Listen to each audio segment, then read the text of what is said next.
अध्यात्म ज्योतिष के तमाम दर्शकों का आज के हमारे विशेष कार्यक्रम में बहुत बहुत स्वागत और अभिनंदन। आप सबको राधे राधे। आज हम बात करेंगे कि जब बच्चों के दांत प्रथम बार निकलते हैं तो किस महीने में निकलने से क्या फल प्रदान होता है, कौन से महीने में बच्चे के दांत आने अच्छे रहते हैं और कौन से महीने अशुभ होते हैं, खराब होते हैं। और अगर उस महीने के अंदर बच्चों के दांत निकलते हैं क्योंकि वो स्वाभाविक है, तो तब क्या उपाय करने चाहिए जिससे उसके दुष्परिणाम से बचा जा सके। इसी पर हम कार्यक्रम आज रखेंगे और कार्यक्रम को हम आगे बढ़ाएंगे फटाफट बिना समय गंवाए। इससे पर एक निवेदन भी आपसे रहेगा कि अगर आप पहली बार हमारे चैनल पर विजिट कर रहे हैं तो ऐसे ही अध्यात्म ज्योतिष और रत्न रुद्राक्ष या फिर अन्य इंफॉर्मेटिव चर्चाएं जो होती हैं उनको देखने के लिए अभी हमारे चैनल को सब्सक्राइब कीजिए, साथ ही बेल आइकन को भी प्रेस कर लीजिए ताकि आपको आने वाली अपडेट्स समय समय पर प्राप्त होती रहेंगी। अब हम बात कर लेते हैं कि जब दांत निकलते हैं तो कौन से महीने में क्या परिणाम और क्या फल होते हैं। उससे पहले मैं यहाँ पर एक सूक्ति, एक श्लोक के द्वारा आपको एक बहुत सुंदर आख्यान करने जा रहा हूं। मैं आपको कई प्रमाण यहां पर दूंगा।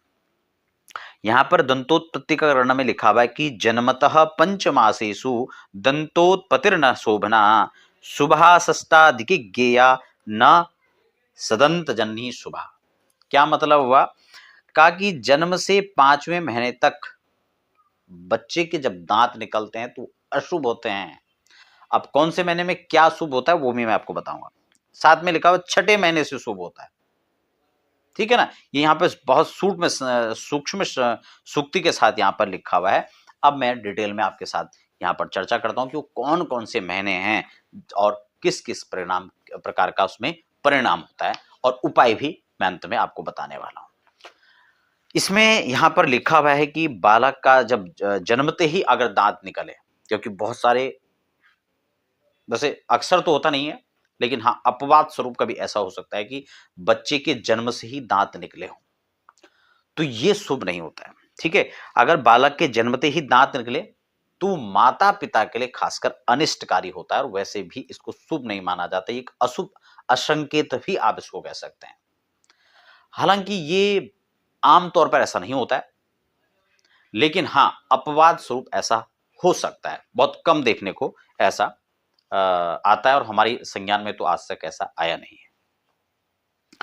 तो ये उसके बाद है कि ऊपर की पंक्ति, क्योंकि कुछ लोग ऊपर से दांत निकलते हैं, कुछ बच्चों के नीचे से निकलते हैं। तो यहां पर स्पष्ट लिखा कि अगर ऊपर की पंक्ति से दांत जन्म से अगर निकलते हैं तो ये तो अत्यंत अनिष्टकारी होता है। अगर जन्मते ही ऊपर के दांत पहले निकले हो तो ये और भी खराब है।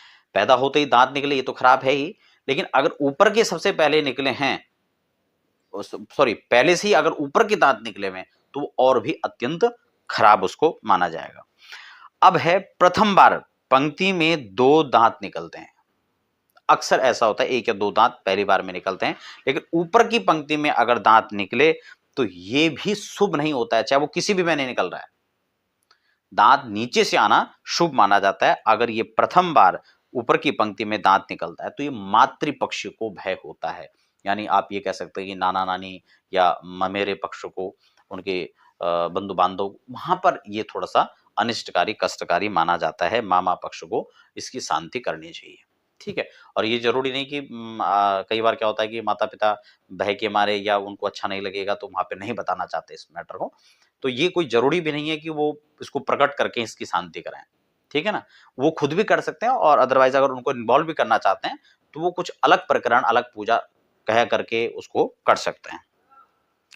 अब बात करते हैं कि प्रथम मास से लेकर के द्वितीय मास तृतीय मास में क्या क्या फल यहाँ पर बताया गया है। सबसे पहले अगर प्रथम मास के अंदर दांत निकलते तो ये उस बच्चे के स्वयं के लिए खराब माना जाता है और खासकर शारीरिक कष्ट जो है उस बच्चे को देखा जा सकता है। अगर द्वितीय मास की बात कर रहे हैं तो द्वितीय मास में यहाँ पर लिखा हुआ है कि स्पष्ट है कि जो बच्चे का छोटा भाई है, क्योंकि उस समय तो हो रखा है, लेकिन अगर उससे छोटा बच्चा कोई होता है, छोटा भ्राता उससे उसके बाद कोई होता है तो उसके लिए खराब है। अब इसमें 2 चीजें हैं, क्योंकि छोटा भाई होगा या नहीं होगा या कब होगा तो ये विषय बहुत ज्यादा मैटर नहीं करता है। और ये अगर ऐसा होता भी है तो उसको बाद में या बाद में उसको हिसाब से गौर कर लेना चाहिए। तीसरे में यहां पर आता है कि अगर तृतीय महीने के अंदर होता है तो ये भगनी को नष्ट करता है। अब यहाँ पर नष्ट शब्द प्रयोग किया गया। नष्ट का मतलब कुछ भी हो सकता है, वो हेल्थ समस्या हो सकती है, उसके मानसिक प्रभाव उस पर आ सकता है, या फिर उसके एजुकेशन पर उसका प्रभाव देखा जा सकता है, किसी प्रकार से उसका दुष्परिणाम प्रभाव देखा जा सकता है, इसलिए उसकी शांति करवानी चाहिए।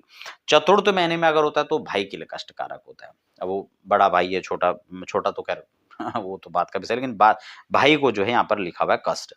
5वें महीने के अंदर ये ज्येष्ठ बंधु बांधवों को, ये जितने भी और अन्य बड़े भाई हैं या परिवार के भाई हैं, उन सबको ये अशुभ परिणाम दायक होता है।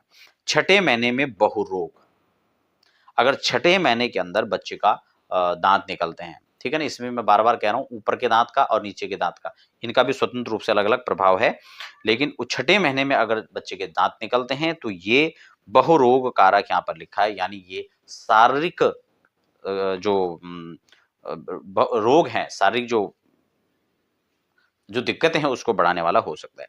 7वें महीने में दांत निकलने को शुभ बताया गया है, क्योंकि पिता के सुख का कारक होता है।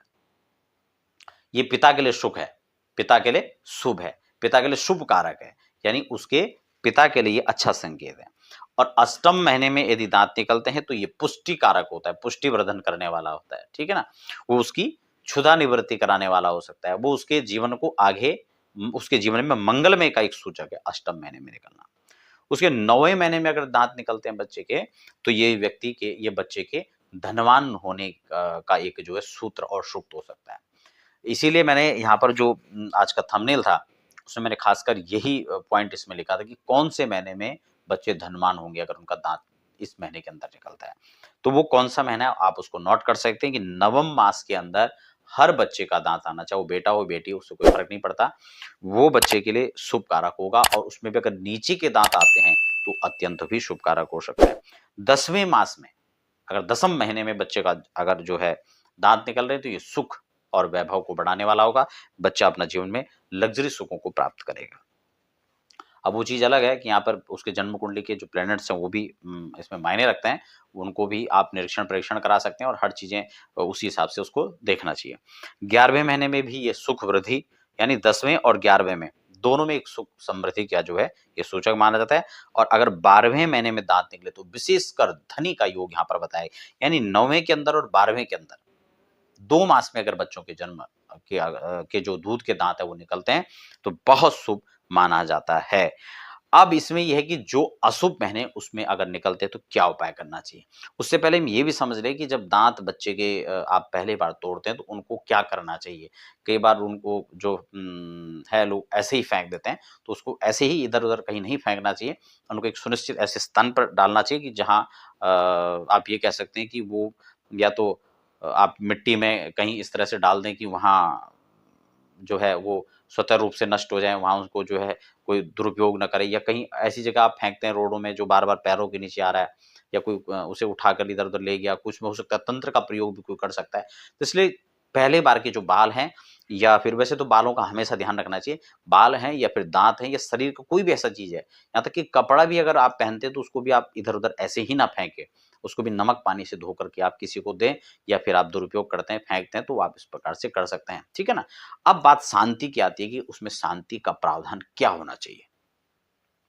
अगर आप बच्चे के जन्म के बाद या जन्म के समय इस प्रकार से उन अशुभ महीनों में अगर दाँत निकलते हैं, तो आपको शांति का प्रावधान है। शांति का यहाँ पे जो उसकी वैदिक पूजा है, उसमें अलग-अलग स्थितियाँ, परिस्थितियाँ हो सकती हैं। वो आपके बच्चे के हॉरोस्कोप पर भी निर्भर करता है कि बच्चे की राशि क्या है और कुंडलियों में क्या-क्या ग्रह ऐसे हैं कि जो दुष्परिणाम उसके हिसाब से भी दे रहे हैं, तो उसके अनुरूप उसकी पूजा होनी चाहिए। सामान्य रूप से इसकी एक वैदिक पूजा होती है, एक विशिष्ट पूजा होती है, उसको करवा लेना चाहिए। और उन उपायों के साथ में फिर कुछ दान की चीज़ें आपको देनी चाहिए, ब्राह्मणों को कुछ दान आप कर सकते हैं, या फिर कुछ ऐसी वस्तु ऐसे लोगों को दान कर सकते हैं जिनको खासकर उसकी आवश्यकता है। और उसमें भी खासकर ग्रह स्थितियों को देखकर, क्योंकि मुख्य रूप से वही है, आप ग्रह स्थितियों को देखिए और उसके अनुरूप दान करें, उसके अनुरूप पूजा करें।